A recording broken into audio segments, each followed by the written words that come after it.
Hello and welcome to the Niler 9 podcast. It is summertime, and of course, with Andrea Cleary taking a break for the summer from the podcast, and myself being just generally busy, I thought it would be nice to share something a bit different this time. So, as we have been doing these Listen Closely listening parties in the Big Romance Monthly over the last kind of 2 years or so, yeah, we've done lots of different records. We basically pick an album and play it on full volume on vinyl in the Big Romance in the lovely space there on a sound system that was built and made by Toby Hatchett from West Cork, who builds these beautiful sound systems and DJ booths and stuff like that. So really lovely place in which to hear an album. We often will hear things for the first time in that room because you're never usually listening to an album that closely or that intently. Previous records we've done include Sufjan Stevens, Illinois, Fortet Rounds, Mad Villain, Mad Villainy, Portishead Dummy, Beastie Boys, Ill Communication, Big Thief, Dragon, New Warm Mountain, I Believe in You, The Strokes, This Is It, The Avalanches, Since I Left You, Lauryn Hill, The Miseducation Now, Father John Misty, I Love You, Honey Bear. Most recently, now with Andrea taking the summer off, I'm picking the albums on my own. So I decided to go for some big banger summer albums, and this one was very, very popular. So popular that we had to do 2 nights in total. That is LCD Soundsystem, Sound of Silver from 2007. So we ended up doing 2 nights in June on a Wednesday and Thursday night. Why was it so popular? Well, I mean, it's one of the best albums of the 2000s. It is a particularly special album to a lot of people. They're one of my favorite bands for sure. Clearly, there was a lot of interest in LCD Soundsystem and people hearing this. So we did 2 nights. The first night, I had special guests for both nights. And so first night I was joined by radio broadcaster and DJ Kelly-Anne Byrne. And on the second night, I was joined by the Point of Everything podcast, Eoghan O'Sullivan. And so we talked about the album before and after playing it. So what you're going to hear is a collection of some of the chats we had on the nights at the Listen Closely parties. So I talked to first, you'll hear Eoghan and myself talking first, and then you'll hear Kelly-Anne after that. So you can do this 2 ways. You can listen to the album in between our chats and kind of have the same experience on your headphones, whatever, but you can also just enjoy the chat that we had. We were talking about LCD Soundsystem. A lot of the context comes from where James Murphy arrives in order to make Sound of Silver. We talked a lot about LCD Soundsystem in the early days and how, say, for example, LCD Soundsystem even means liquid Christmas display and originated from the first iteration of the band during a live performance at a Brooklyn Christmas party where James Murphy was playing bass and drummer Pat Mahoney were covering songs by Liquid. And we end up talking a lot about James Murphy approaching LCD and music as this kind of, he had this fear of failure. He was a snarky sound engineer, but he decided to ditch all of it and kind of move on and try and make something. He was very snarky about people. He's very snarky about the people around him in New York. He decided, right, okay, I'm actually going to try and make an effort. So, but the reason we picked Sound of Silver, I think it's the best album by LCD Soundsystem. It's where it marked a sea change in LCD Soundsystem's music. It's where James Murphy began to write autobiographically while also keeping up his kind of sarcastic tone. Instead of sarcasm purely, it was sincerity crept in. And he kind of moves from this ironic detachment to more heartfelt songwriting from personal experience. And that's where we hear like 2 of the best songs, in my opinion, of all time are on this record. Someone Great, a song about his therapist, potentially. Well, seemingly about his therapist. And then, which, it has that absolute gorgeous melodic electronic music thing that I love, like you'll hear on a track like Tangerine Dream, Love and on a Real Train. It has echoes of Kraftwerk as well, and then of course All My Friends is on it. That simple kind of repeating piano line, and how these things are slowly built around it, and just hugely emotional, hugely important songs to people. And so what you're going to hear is a chat about how the record got made and what came after it. there's lots to talk about, and so hopefully you will enjoy the chats that we had. You will hear first myself and Eoghan, and then myself and Kelly-Anne. And the chatter in the background is actually from the bar, the main bar, not the room we were in. So it wasn't like people were talking the whole time. But yeah, hopefully you enjoy it. And our next listen party is pretty much already sold out, to be honest. It's on the 23rd of July. The album is The Prodigy, Music for the Jilted Generation. And there'll be more coming up monthly, one in August anyway, definitely for sure. So if you're interested in hearing more about that, it is nialler9.eventbrite.ie, or you can also catch it up on all of the Nialler 9 socials, mailing lists, all that kind of stuff, when they usually go out a week or two after the previous one. So probably early August by the time I get to the next one. But yeah, and there's also, if you like what we do and you want to support us, it's patreon.com/Nialler9. I just shared 2 DJ set recordings, one from Night and Day Festival in Roscommon, in this mad tower, 150-foot tower that I played from, and another, the DJ set I played on the Sunday morning noon set at Beyond the Pale. So yeah, lots in there as well. So if you are considering supporting Nialler 9, we do appreciate it. We get new people all the time, and which gives you access to Discord, where people are talking about music and things that are going on in Ireland and internationally, and festivals and all that kind of stuff. So yeah, if you know, you know. Here is our chats around the LCD Soundsystem Sound of Silver listening party at the Big Romance.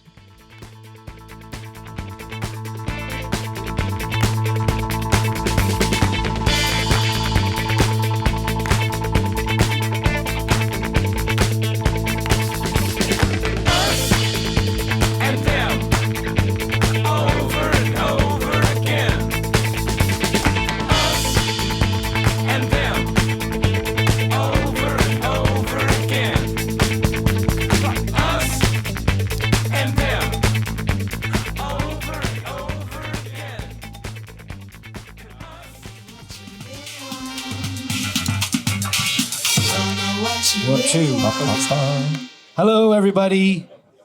Welcome to Listen Closely. This is the monthly album listening party that myself, Nialler 9, and usually Andrea Cleary does together. But this month I have a special guest. Not Andrea Cleary. Not Andrea Cleary. She's because she's an academic, she takes the summer off. And so it's true. That's what she said to me. She's doing a PhD, in fairness. That's allowed. So it's an opportunity to get people in who I like and who can talk about particular albums. This is the second night of this particular one because we've never done this before, but I guess it speaks to the album and the artist of who we're going to talk about and who we're going to play. LCD Soundsystem, Sound of Silver, album from 2007. It is my favorite LCD Sound System album. When I first thought about doing this, I was like, maybe I'll do the debut. But I think there are reasons why I picked this record. And I think it's because, first of all, I think it's the best. I think it has some of the most emotionally resonant music of LCD's career on it. But we'll get to all that because first, I just want to briefly recite a poem. We're in primary school now. Is this your go at an academic, being an academic, reciting poetry? This is my version. So, yeah. I'm losing my edge. The kids are coming up from behind. I'm losing my edge. But I was there. I'm losing my edge to the kids from France and from London. But I was there. I was there in 1968. I was there at the first Cannes show in Cologne. I'm losing my edge. I'm losing my edge to the kids whose footsteps I hear when they get on the decks.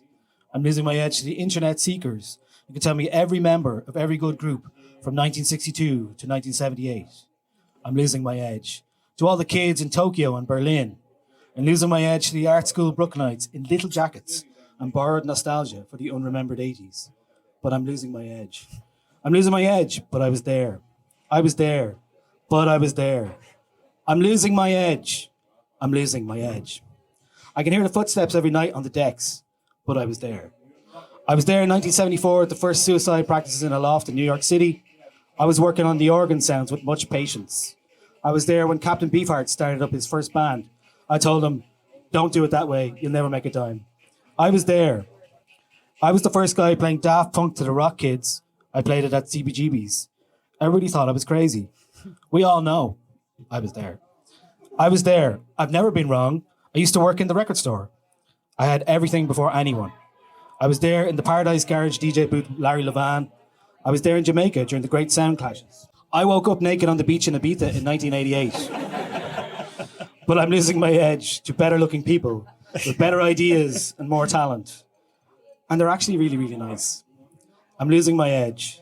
I heard you have a compilation of every good song ever done by anybody.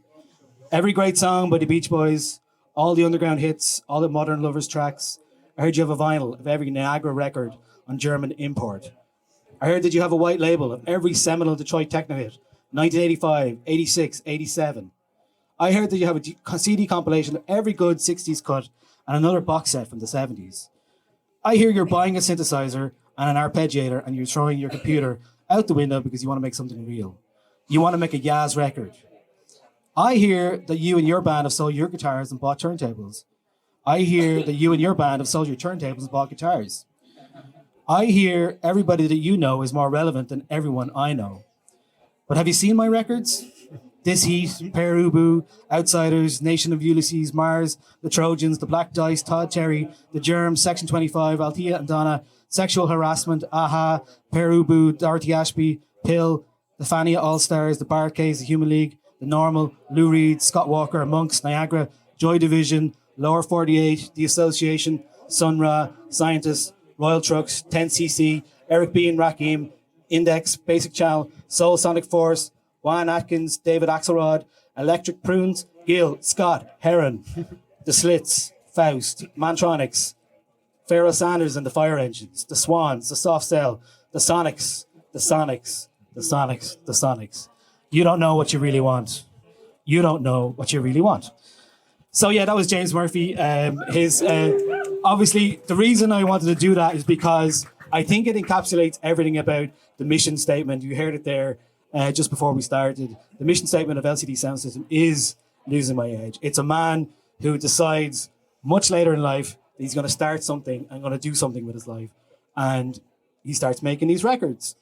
And he already, I think it's pretty compelling because he's 32 when he releases this and he already thinks he's over the hill.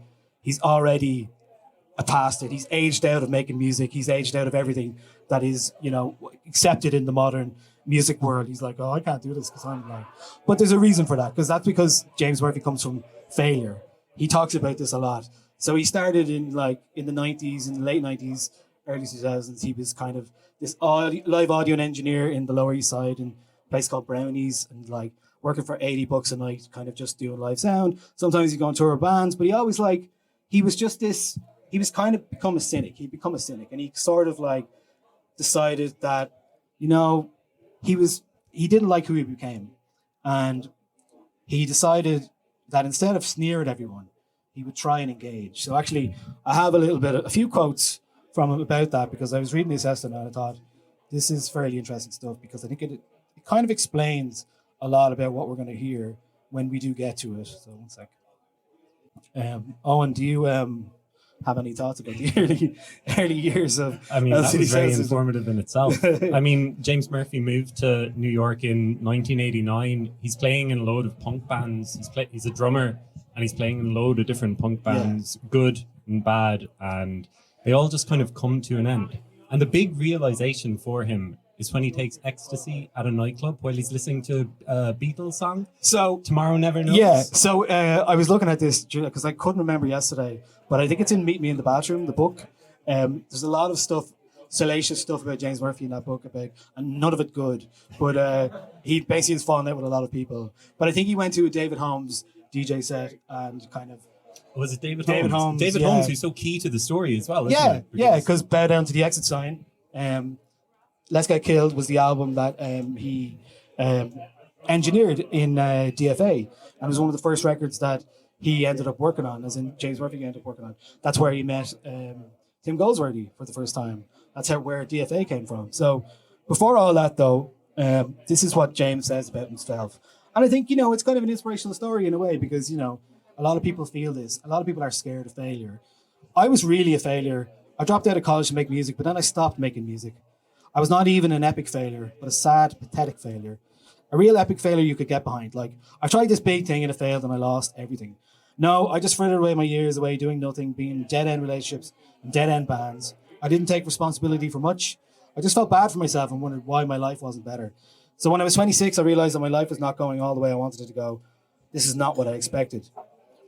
So I started realizing I was lazy, but lazy never felt right when I heard that. It wasn't like I was just lazy. I was just really afraid. I was really afraid of failing. All my life I've been precocious. I was supposed to be smart and creative. Hearing those things make you scared that you're going to do something stupid or uninteresting, and no one will see you as smart or creative anymore. I've never been given credit for being hardworking or diligent. All my credits were based on attributes I had no control over, like being tall. I realized that I'd been so afraid of failing and looking back that I didn't do anything. I did nothing. I could claim some sort of safety in doing nothing. And then I decided, that's pathetic.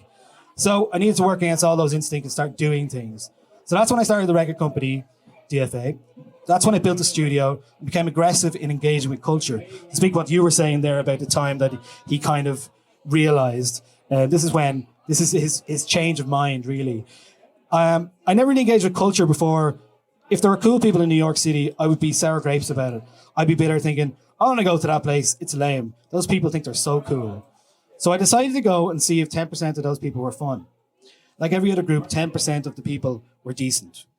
I started going to different types of things and meeting different kinds of people. Started throwing parties, and suddenly I was kind of cool. I'd never been cool. I'd always been a total nobody, invisible, sad, and shy. Then one night, I went to see a band, and someone else was playing the records that I was playing. Nobody else was playing those records before. That was my thing. I got really mad and defensive, thinking, what the hell? Some 22-year-old kid is playing my music.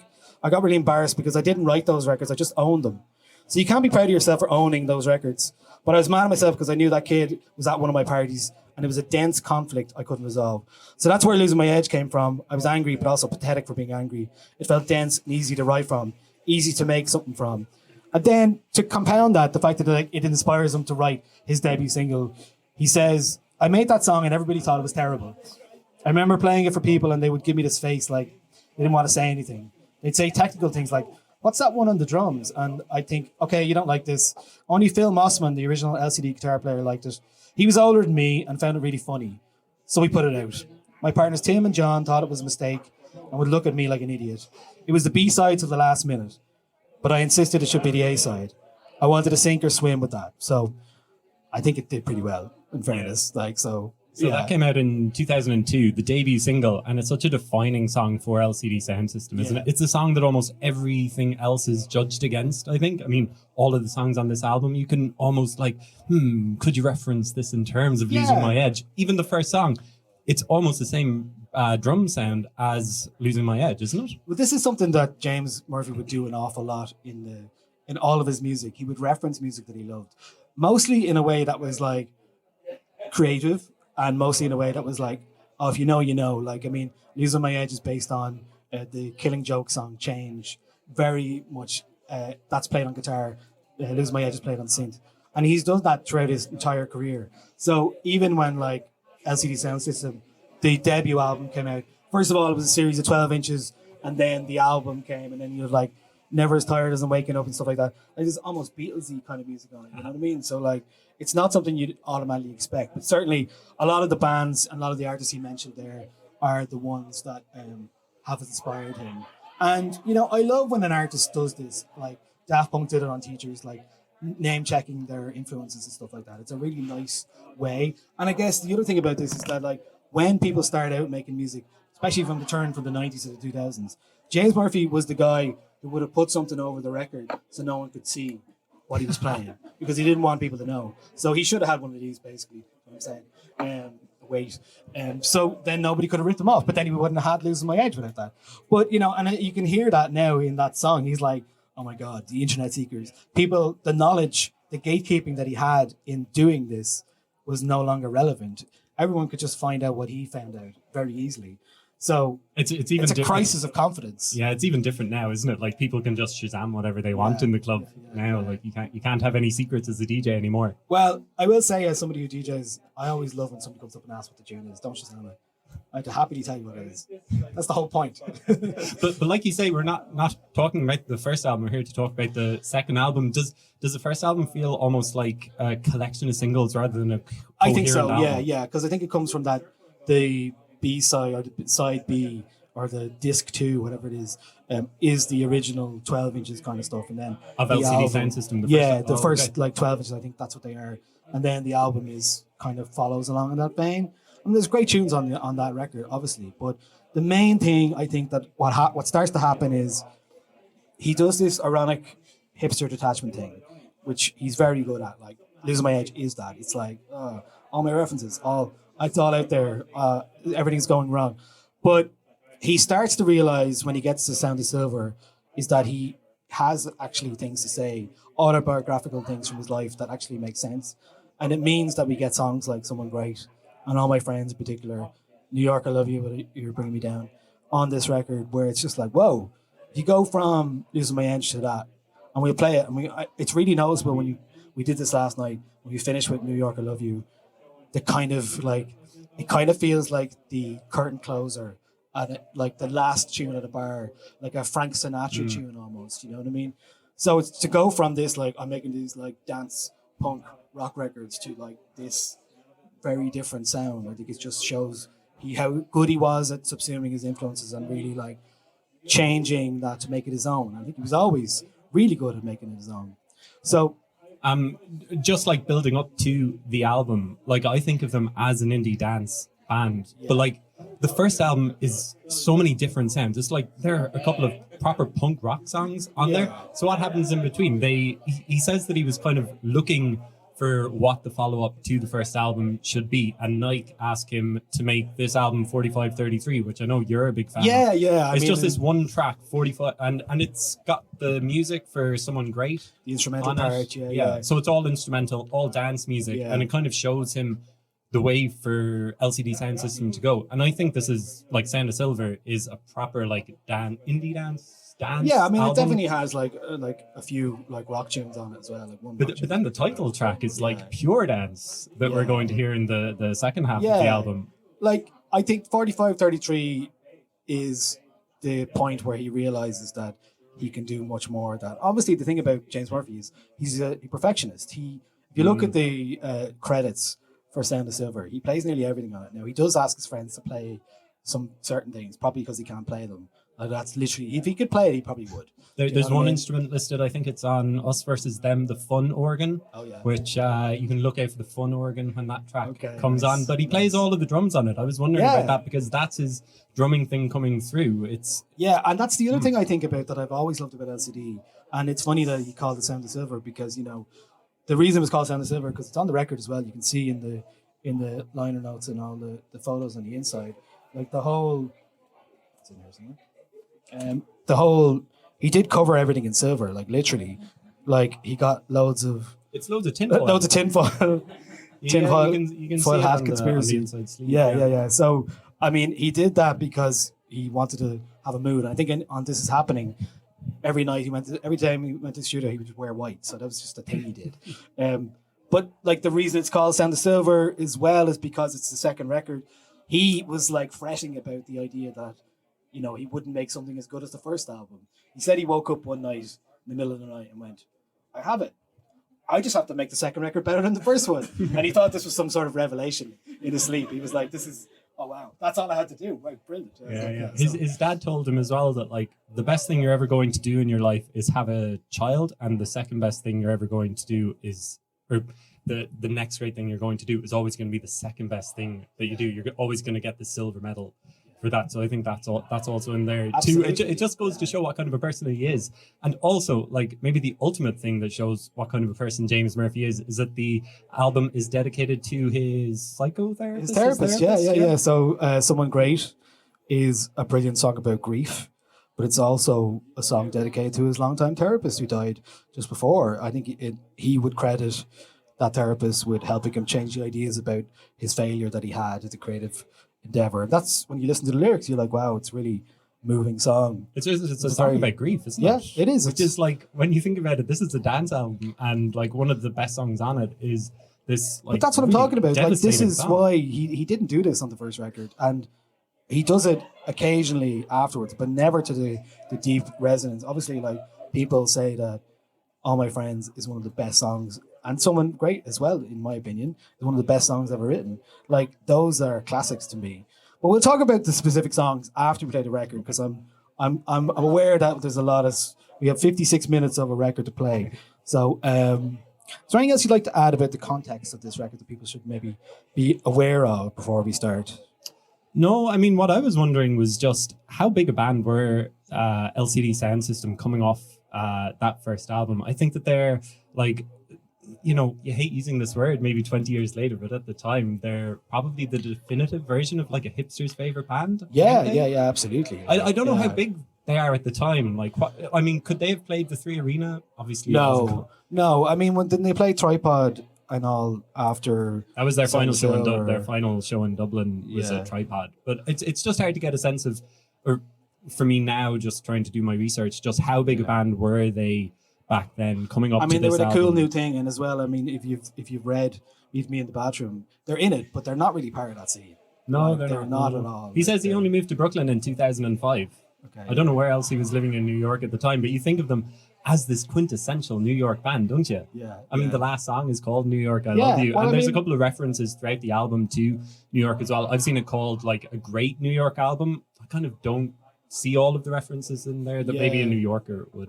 I don't know if there's that many New York references in the record, but certainly the big song at the end is about New York, and you know, I think it informs the record because, like he says, he fucking hates it sometimes, and then he loves it, and then he's like, okay, I have to stop being a prick. So I think you can hear that in Losing My Edge, certainly, and you can hear that in some of the other songs he's written. So let's play it. And then we'll come back afterwards and talk about it. Obviously, we're going to play it as loud as we can, and yeah, let's just do it, right? Thanks.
I feel like that ending is just, you were just saying, it's the last dance at the bar. Yeah, it's It's like his like, Sinatra, the song's over. Sinatra.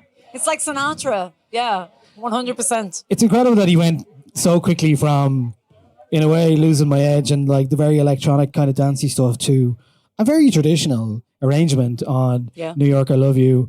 Obviously, he's always talked about it being a place that he has a love-hate relationship with.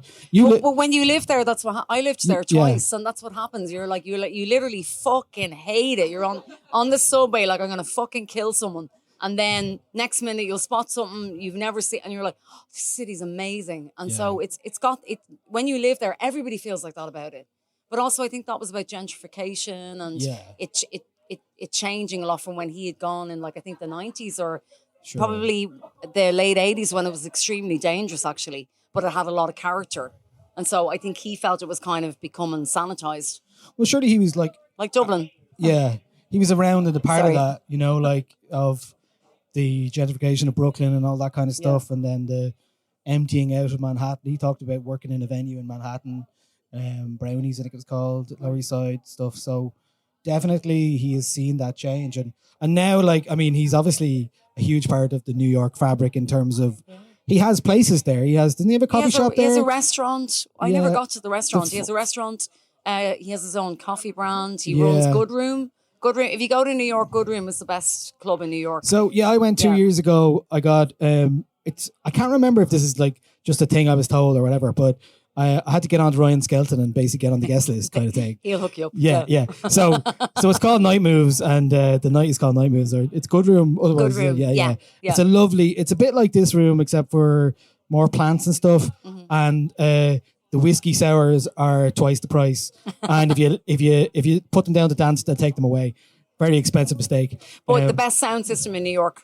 Yeah, really lovely. Best sound system in New York. I don't know. I didn't even know who the DJ was that night, but I can't remember who it was. But like, I didn't know who it was. You know what I mean?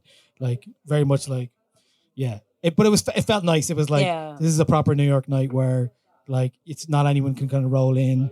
You kind of like, it's a bit like going to the Hacienda and asking Shay, can I come in? You know, like that kind of vibe. He was like, it's all right. I'm grand. I'm actually all right. But yeah, he's probably like, obviously after Sound of Silver, then we've got This Is Happening, another great record. And then what happens afterwards is he announces a split. They do the big Madison Square Garden gig, an amazing concert, an amazing experience. I wasn't there, but you know, it's well filmed. I was not there. It was well filmed. It was well shot. I remember even here, maybe like 10 years ago, maybe somebody put on a party in the Grand Social. I DJ'd after, and it was like playing the movie first, and then it was a great experience. And like, I think the rest of it is like a lot of what LCD is. It means a lot to us personally. It's become a lot of our personal experiences at gigs. Well, I think people were heartbroken when they said they were splitting up. I don't know. I mean, I remember back then, like people were really upset about it. Yeah. But one of the reasons he reformed was because of David Bowie. So David Bowie said to him, are you uncomfortable about it? Does it make you feel nervous? Does it make you feel anxious? And he said, yeah. And then he said, you have to do it. You have to reform this band. Okay, yeah. And that was we were on TXFM, do you remember? Yeah. And it was a major shock when they said that they were getting back together. People were like, what? Is this a fucking joke?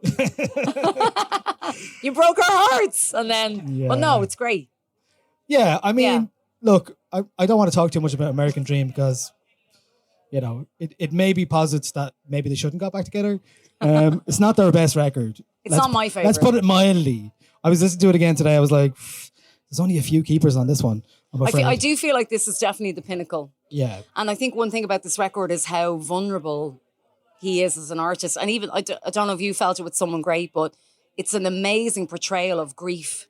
Yeah. Like when you listen to that, if you ever lost someone and you listen to that record, it's just an amazing portrayal of grief. Even when he says the worst is the lovely weather, like I feel like shit, why is it sunny outside? So I feel like on Sound of Silver, you kind of get to see him as a real human. Yeah. Do you know? Absolutely. Yeah.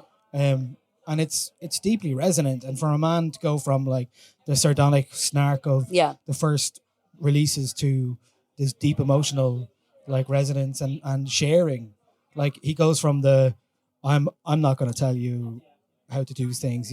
I know everything to like, oh God, I know nothing. Yeah. Life is hard. Yeah. And that's kind of gives it the resonance. That gives it the emotional depth that he didn't have before. And then you listen to a song like that and you're like, wow, they really did chart very quickly from one to another and brought a lot in. And then obviously This Is Happening goes into a much more kind of full band kind of vibe as well. Absolute classics on that as well, of course. The Kermit the Frog opener, Dance Yourself Clean. Drunk Girls and North American Scum. Two songs that are very much like the Drunk Girls is basically a Lou Reed, Velvet Underground rip-off. Or Harry Nilsson, Jump Into the Fire. Jump in the Fire. Totally, he's covered that a lot. Yeah, over the years. So, I mean, he's very good at like taking those influences and bringing them in. And I don't know, I presume a lot of people here might have seen him at Malahide last year. Is that right? Hands up. Okay, not so many. And anyone at Primavera? Yeah. Saw them this year? Yeah. No. Yeah. When they got back together, I saw them at Primavera. Was it good? Yeah. Still have it? Okay, yeah, see, that's the thing. There's still an absolutely amazing night out.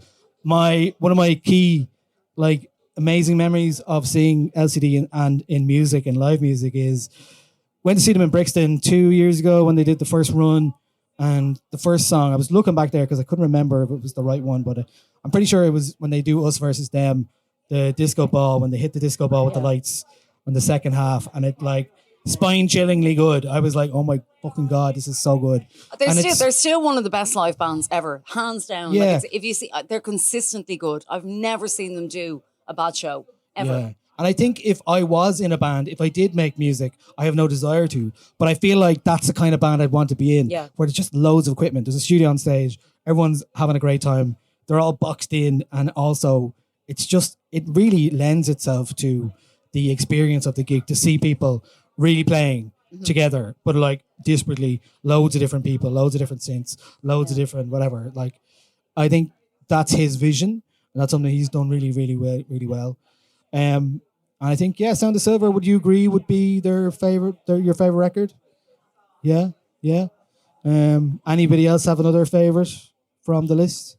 Anyone thinks this is what? At the Sound of Silver. Yeah, 2007. Yeah. We forgot to mention 4533, which is the release that came out just before. So it was a running album. Yeah, kind of a weird curiosity in a way, because it was like made for Nike, and it was like an MP3, I think, at the time. And so it wasn't actually 4533, it was 4558, but records. He is a record nerd, so we call it 4533. And it obviously has the instrumental of Someone Great on it. It has some brilliant stuff. I think they really encapsulated it really well on the live at Madison Square Garden gig, and they did a lot of it. And I have a really lovely appreciation for that. I think it's something that I hope, and actually in a way he's kind of gone back. The most recent release is X-Ray Eyes, and there's a bit of that vibe, by that kind of Sound of Silver title track vibe on X-Ray Eyes. So I'm kind of interested to see what will, if anything, will come next. Happen next, yeah. Yeah, because but also with Sound of Silver, when he first started recording it, apparently he was like suicidal. It wasn't going right, and he got offered this thing by Nike, and he took that and he spent some time doing that and having the break away. He said recording that album, he came back and he was completely fresh, and then everything was just like that. And even all my friends, he doubted. He said it's too poppy, it's too melodic. Everyone's going to hate it. And it's probably their signature tune now. So, yeah. So that was released October 17th, 2006. 4533. Yeah. So then the album came, 6 months later or so? Sound of Silver was about 6 months later. March 2007. I remember being at a student party in NCAD, and the album had leaked and everyone was playing it in full. Like at the party, it was like, all right, this was like in NCAD. Like instead, in between the band, somebody was just playing the album, which is like, very 2007. I got the download. And he does say, I like that he says this. He said that, 4533 was, refined after several runs on a treadmill. He later admitted that this was entirely a lie. Running on the treadmill. Yeah, he admitted this was entirely a lie on his part, and he's never actually had a jog. Sorry, James. He doesn't jog. So no, he was just lying for the sake. I think he had gout for a while, didn't he? Yeah. Sorry, but coffee. Open your own restaurant. You got to watch yourself. Got to watch yourself. This is personal information, is it? You have met him? Yeah, twice. Yeah, nice guy. Sound. Yeah. Really sweet, really like just nerdy, like down to, I don't know what he's like to work with. Yeah. But when you meet him as a person, he's like a teddy bear. Yeah. I think at this point you'd have to know, if you're working with him, that he is in charge. And that's just the way it is, I mean, obviously. And apparently they're cool with that. That's the thing. And they are very, very good friends. Like he said that, like all my friends is about that. He said he's got a great group of mates in New York who have stood by him no matter what he does, no matter whether he makes an album, no matter whether he's out touring. And LCD are part of that. Yeah. So. And, people like Nancy Wang, Al Doyle, Hot Chip, playing with him for years now. Pat Mahoney, like they're all being there. They're still playing. So he must be doing something right. Mm. So that is Sound of Silver, LCD Soundsystem. Thank you all for coming. I'm going to, you stick around if you want. I'm going to play some various DFA LCD stuff for a while. Not at the same volume as what we had, but equally fun as well. And just so you know, our next album that we're doing they're doing a tour with Carla. They are. It's the Prodigy, music for the jilted generation. So we're doing this on 23rd of July. Not the last Wednesday of the month, the second last Wednesday of the month, because I'm going away. So that's what we're doing on the 23rd of July. I was like, I had an itch and I needed to scratch it. And that itch was music for the jilted generation. So that's going to be something. Okay. Thank you, Kelly-Anne, for being here. And thank you for sharing. And thank you all for being here and enjoying. And yeah, we'll talk to you again.